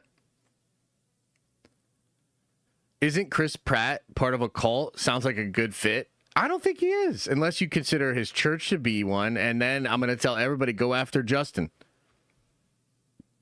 Hey, all of you Christians that were offended by that, I got Justin's phone number, email, social security, address. Just hit me up privately. I'll let you have it all. Rebel Moon is the Star Wars killer. Oh, that sounds cool. Let me know more. What's this Rebel Moon stuff? Never heard of it. Masters of the Universe looks wild. It does look good, but I mean, there's not too much they're showing, right? Like the sword looks good. The dude looks good, man. He got jacked, you know? So I think that looks good. It's not enough for me to be like, bro, this looks crazy. Also, what are they going to do about Skeletor? Like, is Morbius just going to have his sex cult forever, and it doesn't matter how many people come out, Disney's just going to keep putting him in movies? Like, what's going on with that, you know? What's the deal with that? Lizzo as Link. There's always one. There's always one of you. Every religion is a cult. Spoiler alert. Uh-oh, Chris. Everybody go after Chris, too. I vote prosthetics for Skeletor. Sure. Yeah. Josh hyped up Rebel Moon before Dune. Again, I don't know what this Rebel... Rebel? Is it Rebel Moon? Rebel Moon? I don't know what that is. I don't know what you're talking about. And also, like, I don't have my glasses, so I can't see exactly. Like, are you saying Rebel Ridge? Like, what? I don't know. Frank Langella wore prosthetics. Who the fuck is Frank Langella, man? Oh, in the 80s He-Man. Okay. Cool. Thoughts on the Spaceballs 2 trailer? I think it's going to be cool, man. I'm excited for that film. Love that dude. Why am I blanking on his Mel Brooks? Love Mel Brooks, man. Mel Brooks is so... You know what Mel Brooks is so good in? Is Curb Your Enthusiasm. Oh, he's so good in Curb Your Enthusiasm, dude. Nixon Frost. He played Nixon. Oh, wow. Okay. Hey, that's a good movie, Nixon v. Frost. That's a good movie, dude. Can't believe some washed-up British talk show host got, like, one of the most powerful people on the planet to, like, admit to that shit. It's pretty crazy. He's like 900 years old. He is literally 98 years old. Yeah. Mel Brooks is 98 years old.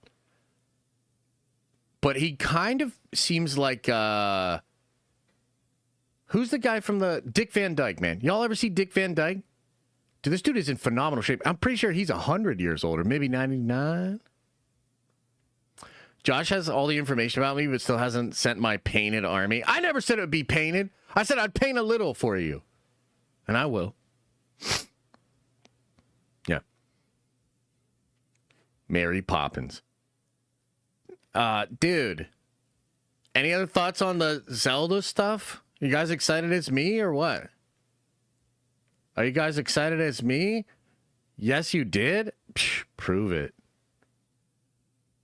Prove it. My great grandma is 100. That's awesome, man. That's awesome.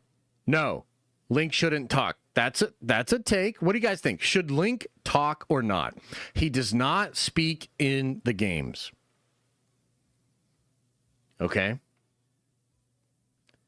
Holy shit. You paint statues now? That's cool, man. That's cool. You said you're getting me a Tau army too? I don't think so. I don't think I did say that, but I want you to get one. The main character will speak, says Chris. I mean, guys, are there any movies where the main character does not speak? I feel like there are, right? I feel like there are. I can't really think of any off the top.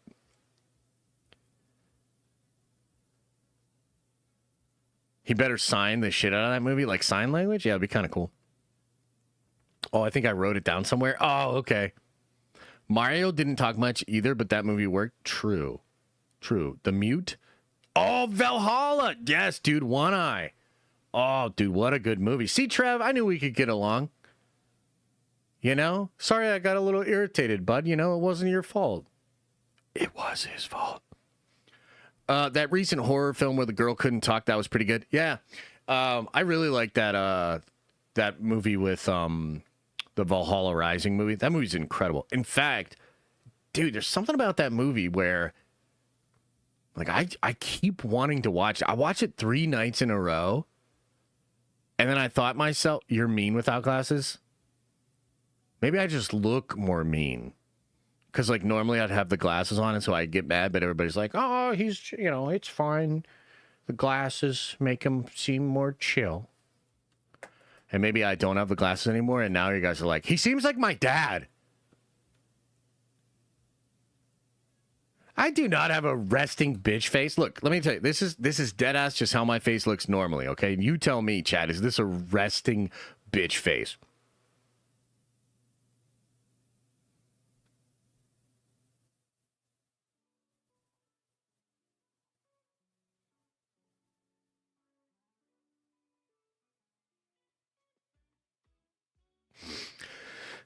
Anyway, what are we talking about? Just got back. Oh, we were talking about James Gunn, how you guys are just go so hard on him. You know, you don't understand. It's hard to make movies. You know, he's trying his best. Kind of look like that mascot from the burger joint, don't I, though? And then I noticed that that Big Belly Burger billboard is just in the middle of that shot with the big monster for like no fucking reason. Sheesh.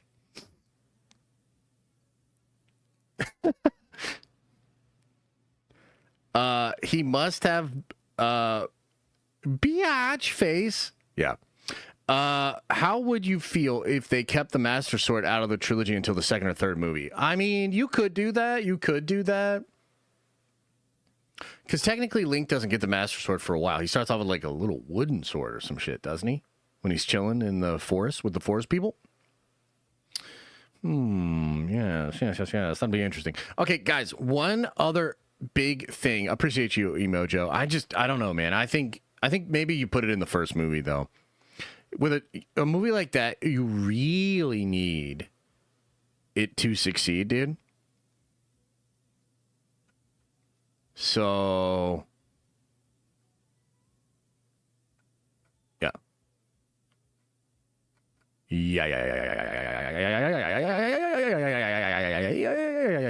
Okay, one other thing I want to get into here, guys, and then we'll call it a stream. I do want to discuss some crazy Marvel rumors.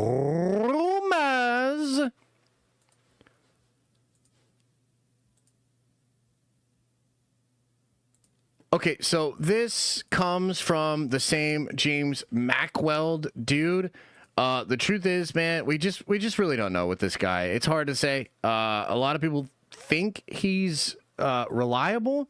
I'm just not sure. He certainly has been dropping some crazy scoops that a lot of people in the community are paying attention to, but I just don't know. I'm still like on the fence about this guy. So giant grain of salt here, but these are pretty cool. So it says here, new Avengers Doomsday plot leak reveals Doctor Doom's destiny and ties to Spider-Man Brand New Day. A newly leaked plot detail reveals the destiny of Robert Downey Jr.'s Doom, as shared by X-user James Mackwell. And also, give me 1 second here. I gotta adjust something here.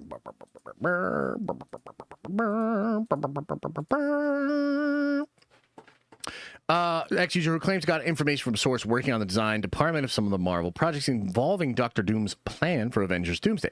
According to the leak, in Avengers Doomsday, Downey Jr.'s Victor Von Doom plans to survive the end of everything and forge his own world. Doom discovers that Earth 616 is the central sacred timeline held together by two anchor beings. He wants to eliminate them so the sacred timeline collapses more quickly. One of those beings is already dead, Tony Stark. The other is Peter Parker. Now, real quick, before we go any further, that might sound ridiculous. And you might be like, dude, what? They're not going to do two anchor beings. They kind of already did. Deadpool and Wolverine, there's two anchor beings. Okay, and they tease it at the end of the film, but remember, it's basically Deadpool and Wolverine going tip to tip that saves that universe and causes the new timeline, okay? So just keep that in mind. A team including Sam Wilson, Thor, Captain Marvel, Shang-Chi, Ant-Man, Jennifer Walters, and others are tasked with stopping an incursion between the two worlds and rescuing Monica Rambeau. They later protect Loki at the Citadel after uncovering the TVA and Doctor Doom's plan, which, you know, frankly, we haven't talked too much about this, but I think what he's implying here, and I've heard other people speculate about this as well, I think what he's implying is the TVA has like their own plans. And remember, Paradox is acting as a rogue agent in Deadpool and Wolverine. Could he be spurred on by Doctor Doom? Does Doctor Doom already infiltrate the TVA?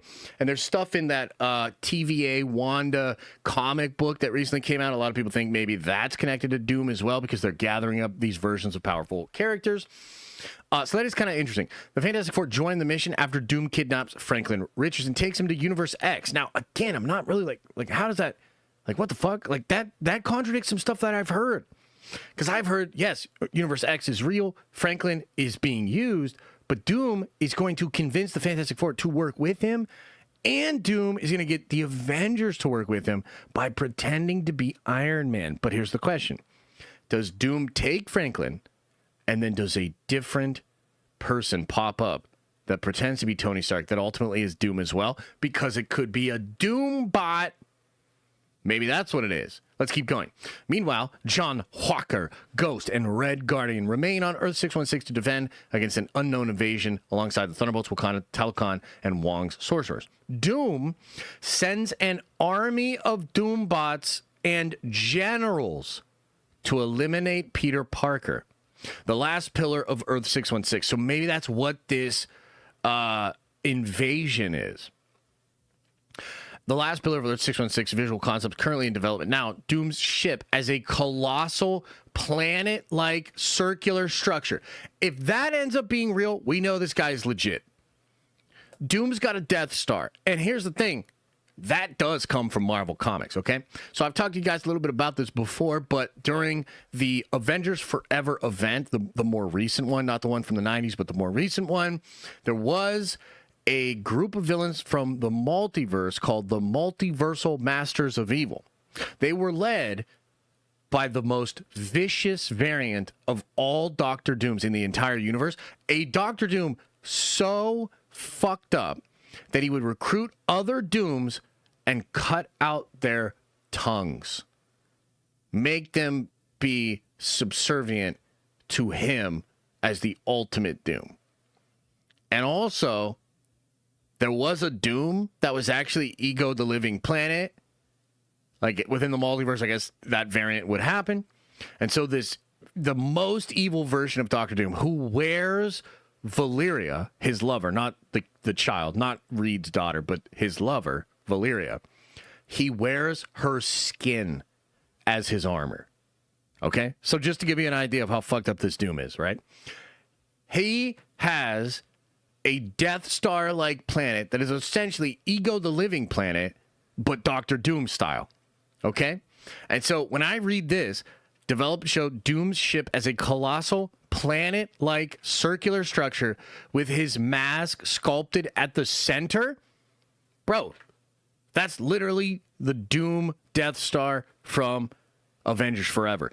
And we heard, leading up into, Kang Dynasty that then became Doomsday, we heard a lot of stuff from like Alex Perez and some of the other insiders that Avengers Forever would be adapted into this new stuff. Okay, so what is getting kind of wild? The storyline connects directly from Brand New Day, and yes, Peter Parker will be in Doomsday. With the film's delay, there's now room to integrate Tom Holland more deeply. That is true. They need that emotional parallel between Parker and the image of Tony Stark that Doom carries with him. True. Doom travels to the universe where Monica Rambeau is trapped, aiming to kill that universe's anchor, Charles Xavier. He leads a direct assault on the X-Mansion using Sentinels. After witnessing the power of the Sentry, who is on Earth alongside the Avengers, Doom decides to use him as living energy source for his new world. A concept art I worked on for Avengers Secret Wars shows the Sentry in Earth's core functioning as a reactor, the one that's leaked. See it below. This is also something that a lot of people have spoken about. Interesting. Doom also needs the power of Wanda Maximoff. He learns that Earth 616 version is the most powerful Scarlet Witch across all realities, and he plans to resurrect her using Franklin Richards' power. Bro, what the fuck? Oh my God, that's amazing. At the end of the Fantastic... this is pretty big spoilers here. Okay, this is pretty big spoilers, guys. This is spoilers for Fantastic Four. I just read it. I'm going to read it. But if you don't want spoilers for Fantastic Four, you need to go away for a little bit because they're about to tell you something pretty crazy here. Okay? So, fair warning, spoiler warning. Get out of here if you don't want to hear about this, okay? Or it could be fake. Well, a lot of this could be fake. This thing I know for sure is real. Okay? Okay. Earmuffs. Towards the end of the Fantastic Four film, Sue Storm dies. But Franklin brings her back to life with a touch. This ability becomes the key to Doom's plan to resurrect Wanda and use her, finally going to Loki in his last move. That's real. Franklin, and when I heard this, because, they did the test screenings a couple of weeks ago. Remember, the one guy stood up and said, "Hey, Feige, it's mid, and I don't like your fucking hats," right? During that screening, I got it confirmed for me that this is real. Sue's going to die. Franklin's going to bring her back to life. Holy shit. Pretty crazy. Okay, so... that part's real. That could lead to Doom realizing he needs Franklin to bring Wanda back to life. Isn't that interesting? So he's trying to kill anchor beings. That tracks. That's something they were building up as they were building Kang Dynasty, Secret Wars. Eventually, that becomes Doomsday, right? So all of that tracks. I like this idea with Wanda and using Franklin to resurrect her, getting all the powerful beings. I like Doom bots and the Doctor Doom planet Death Star thing. Like, bro, I'm sorry. I'm going to act a goddamn fool. If I see a Doctor Doom Death Star in Doomsday, I'm going to act a goddamn fool, dude. I'm going to start jumping around the theater, throwing my popcorn. I'm going to start hooting and hollering like a goddamn... I don't even know, bro. Like, I'm going to go fucking crazy if that happens. So, we got some crazy shit in this leak, man. Sentry fueling the whole world. Other powerful beings that Doom needs. He's bringing some of them back to life. He's trying to kill Charles, who is the anchor being.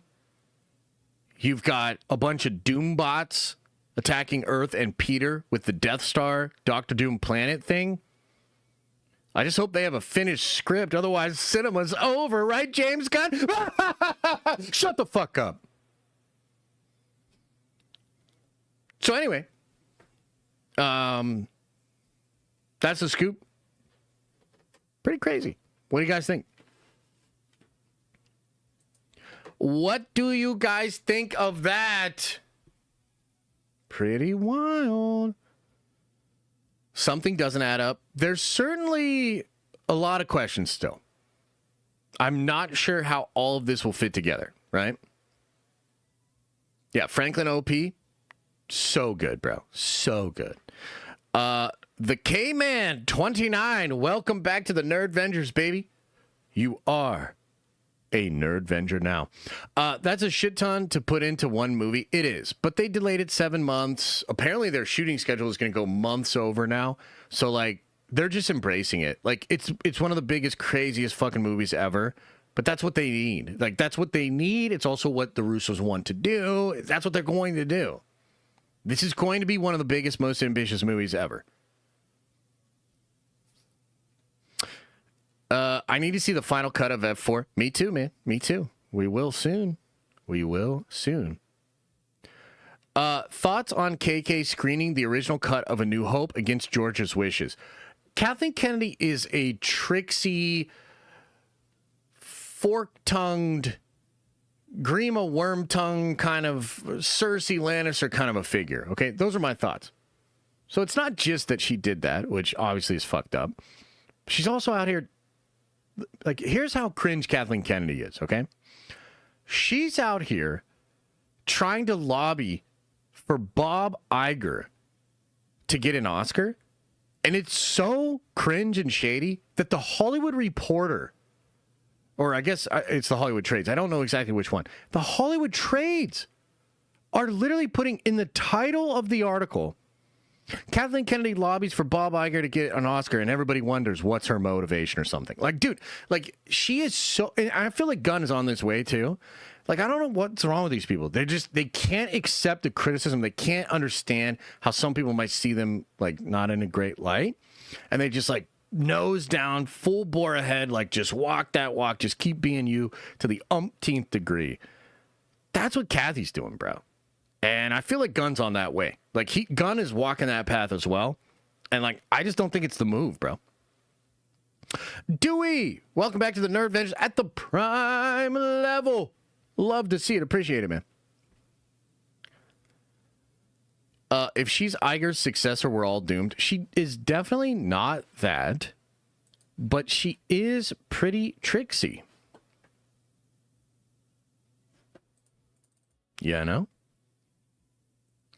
But you want me to believe this lady is out soon? Well, I'll say this. A lot of the activity over the past couple of weeks certainly feels like she's not really trying to go. You know what I mean? I mean, she's doing this Star Wars screening thing. She's making public appearances again. She's touting the success of Andor again. You know what I mean? Like, she out there. So, I mean, look, if you understand the reporting I've had over the past 6 months, the truth is there's a little bit of a battle here between not just Dave and Kathy, but other folks at Disney and Lucasfilm that support one or the other. So there's a lot of shit going on right now. Like, a lot is being decided. There's a lot of optic games being played. Yeah, it's crazy. It's crazy. Yeah. She doesn't have enough experience to be Disney's CEO. Well, dude, she's also like... What is she, like 80 years old? Like, come on, what are we doing here? She's not going to be CEO, bro. She's not going to be CEO. He's more right than Josh. Justin's always right. He's more right than Josh. Yeah, fucking right, bro. It's I'm just mad that Hollywood Reporter article title said the screening looked terrible. Yeah, well, who do you think told them to do that? Like, don't you see the games that are being played, man? She's playing games, man. Yeah. But you know what? Look, the truth is, alternate media is so far ahead of these stupid studios. I mean, the only reason I even, like, have a show or, like, have this stream and have the ability to, you know, have any kind of a platform is they're just so fucking disingenuous. Like, they're so disingenuous. They're so cringe. They're so, like, hard to stomach. And so everybody, I mean, I think most people are getting their news from other people. And they're getting the context from other people. They're getting the clean reporting. you know? So, I mean, they're going to keep doing what they're doing, and it's fine. I think that those trade articles, those trade institutions are probably hurting pretty bad, just like Hollywood overall is hurting really bad. We'll see how it all shakes out in the next couple of years, right? We'll see. Does it seem like the tide is turning away from Dave at the moment? Well, certainly the opposite camp to Dave is having a good moment right now. Like, I wouldn't, like, that's obvious, right? It will depend on how Andor Season 2 does. I think in some ways it'll depend on Mando, right? The movie, I mean. Because Dave will be front and center on that, and that's like a Dave John thing. And then Ahsoka 2, and then potentially what happens after that. We'll see. KK had to triple the Andor episodes to be number one in minutes watched. It's tricks. It is tricks. It's a dirty game, but also you got to give credit where credit is due. Because, again, I said this yesterday, it wouldn't have worked if 0 people were watching Andor. Andor, you got to give Andor credit for a lot of things, because if you don't, you're bad faith. You know what I mean? And I don't like to be bad faith. Like, I like to try to... And I think that's the reason why some people appreciate the content, even if they don't always agree. And I know there's a lot of people that are like, dude, you go too hard on Gunn or whatever. I totally get it. You know, you're free to feel how you feel about it. But all I can say is I genuinely try to be fair. There have been multiple instances within the context of talking about Gunn and Superman that I have been very fair and tried to, bring up the opposite side, to bring up, what he might be thinking. I think in this example with the promotion, with the exact article, I just don't think it's defensible. I think he acted infantile, arrogant, smug, and also like you just don't speak out of turn or out of pocket. You're talking about your former employee, something that was said to you in confidence. That is absolutely absurd. Like, brother, that is absurd. Okay? So I know we get a little flagrant and it's fun and, it's a little performative over here, but I do try to be fair, because otherwise, what do you have? You know what I mean? Like, if you don't have any foundational, principled ways of looking at all this information, what do you have? What you have Hollywood. And you have narrative, Game of Thrones, bullshit. It's all just fake, cringe, unauthentic shit. Okay? But the reason you guys come here is because it might be shit, but it's not inauthentic.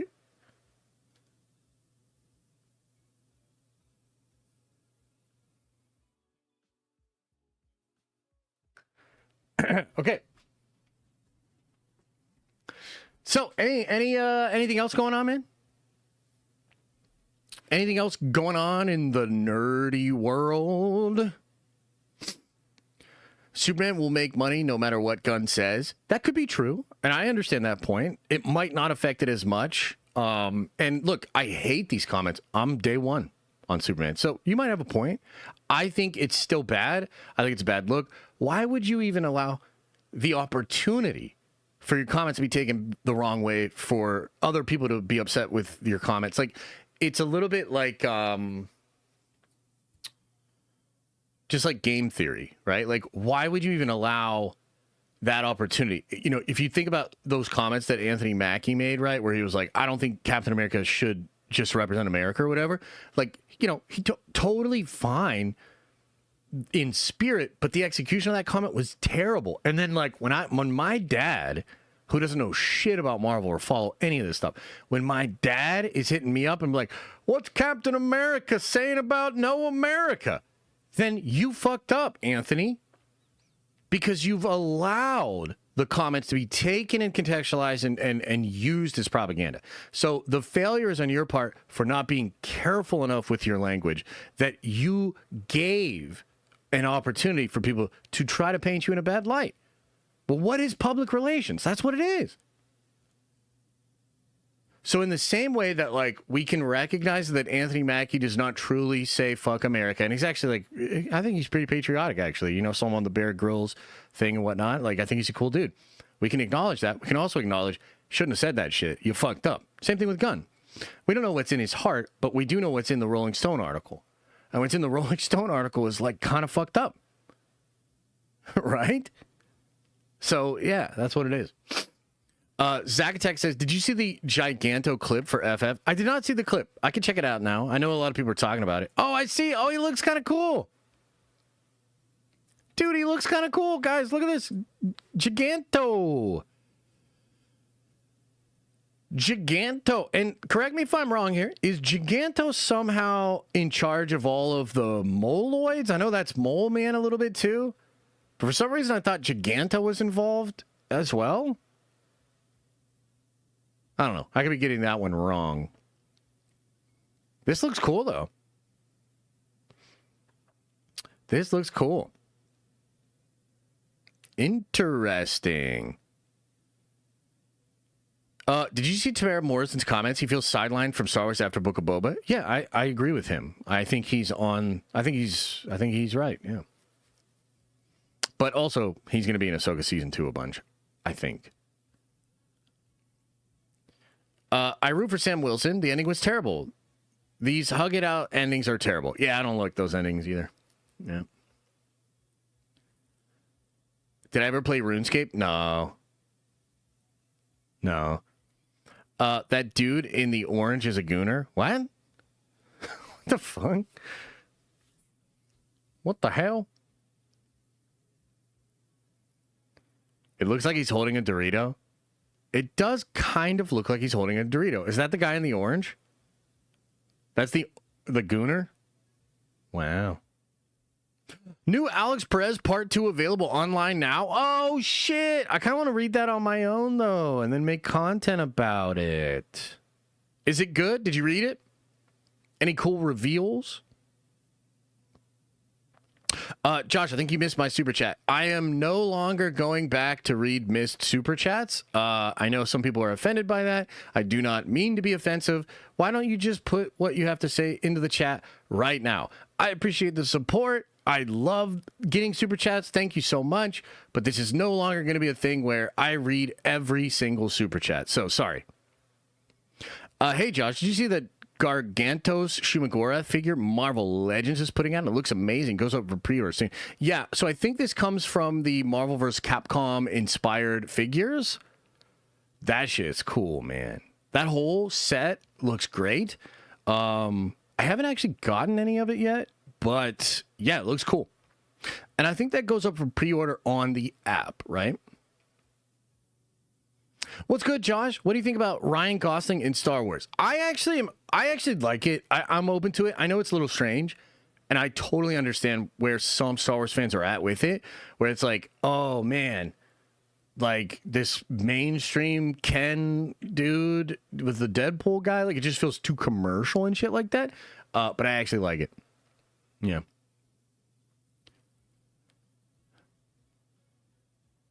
Yeah. Read them all. No. I love the pivot on the main channel on the last vid. You're really good in that format. Oh, thanks, man. Yeah. I'm just trying to make fun content, that has an interesting draw, gives some cool information, this, that, second, and the third.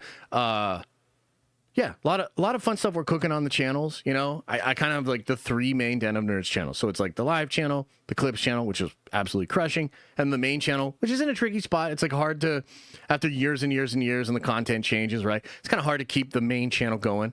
But yeah, got some fun ideas. We're cooking some cool stuff, so should be good. Yeah. Yeah. Can't read messages that people pay for. Oh, I absolutely can. And if they drop into the chat as I'm reading the chat, I absolutely will read them, unless I don't like them. I know this is crazy, but like the sense of entitlement that somebody gets from like a $2 super chat from an hour ago is just stupid. Like, I'm sorry. Like, that's just not going to happen. Bro, read my super chat. Not only am I not going to read your super chat, I'm actually going to block you now. Let's see here. We need more comic breakdowns. The Secret Wars video was great. True. Yeah, I'm working on that. The trouble actually is I want to revisit the the Hickman FF before I make that video, because I want it to be fresh in the mind. Because like the way I make those videos, and I think it's actually like a great way to make the videos, is it's not so much like a shot for shot, like what do they do? I like to have like a funny, like almost like replicating the comic shop thing. Like if you go into a comic shop, there's usually at least one dude in there that'll tell you all the stories, and they'll tell you in like a certain way or whatever, right? So that's the vibe. It's like, how do I sort of remember the story, and how do I want to say what happens in the story? And it's usually like really funny and kind of like chill. So it's a different vibe. But instead of scripting heavily, what I do is I reread it, I keep it fresh, and then I kind of just roll with it. You know, there's like some scripting and stuff like that, but not really. Are you still doing nerd therapy? Yes. So you're not going to read my $2 super chat from Thursday? Nope.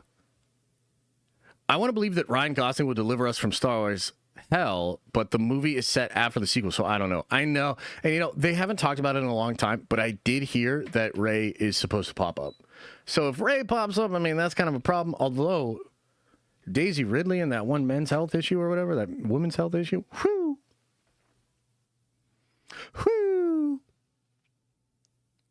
Do you know approximately when the Nerd Theory reunion will happen? No, I don't, brother. I mean, I have to get Unity back on track. Unity's moving. We're in a weird spot where, like, I'm basically waiting for the old art team to finish some stuff before our new art team gets involved, because the delay has been so bad that I'm essentially firing everybody that's been going so slowly. But I still need them to finish the work they got paid to do. So it's created kind of a tough situation. So hopefully that gets sorted within the next couple of months, and then we can think about going back to Nerd Theory. I just don't want to do it until I'm good, you know? Because if I get back into Nerd Theory and it becomes like a big part of my thing, then I feel like I've walked away from Unity when it doesn't. It needs me to make sure it happens, you know? How will you cover Superman on stream if you're seeing it early? I'll probably do a non-spoiler stream on Wednesday, and I'll talk all about it in a non-spoiler fashion. Yeah, that's probably how. And then I'll do a spoiler video as well or whatever, but yeah. Read my $2 super chat that's meant to trigger you. Yeah, no, exactly. I'm good. Yeah. Why would Gosling be able to do that? What do you mean? What do you mean? A few months to get it together feels like a long timeline. Yeah, it is a long timeline. I would say your feelings are accurate. And to be honest with you, we might not bring the show back until either Mando Grogu is kind of getting aimed up, or maybe Ahsoka season 2. I mean, Star Wars is going to go into like a dead period for a while, probably until that movie or until Ahsoka season 2. So yeah, you're not wrong. You're not wrong. You are reading the room correctly. I'm hyped for Gosling Star Wars. I don't know if I would say hyped, but I think it could be really good. I think it could be really good. But we'll see. We shall see, chat, shall we? All right, guys, I'm going to get on out of here, man. I really appreciate you guys. Thank you so much. I do appreciate the support. I do appreciate the supers, the members, all of that. Thank you guys so much. Much love. Oh, yeah, the mall show. That is true. When does that drop? That is true. That does look cool. All right, everybody. Much love. As I always say, I hope you are having an awesome and a nerdy day. And I'll see you in the next video.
Yo, this shit kind of bombs though, huh? It's kind of nice. Oh, by the way, is everybody gone? Did everybody leave?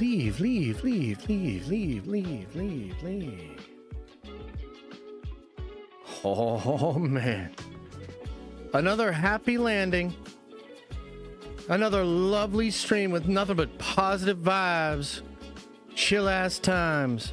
And every single super chat appreciated and read in detail. I know I had a blast. I hope you did too. We'll be back at it tomorrow. Video later today. We'll be back at it tomorrow. Clips later today on the Clips channel. I think we'll have a lot of fun stuff to talk about, man. I think there's cool stuff happening. You know, we'll see, I guess, but I think there's cool stuff happening. And if not, we'll just do Warhammer.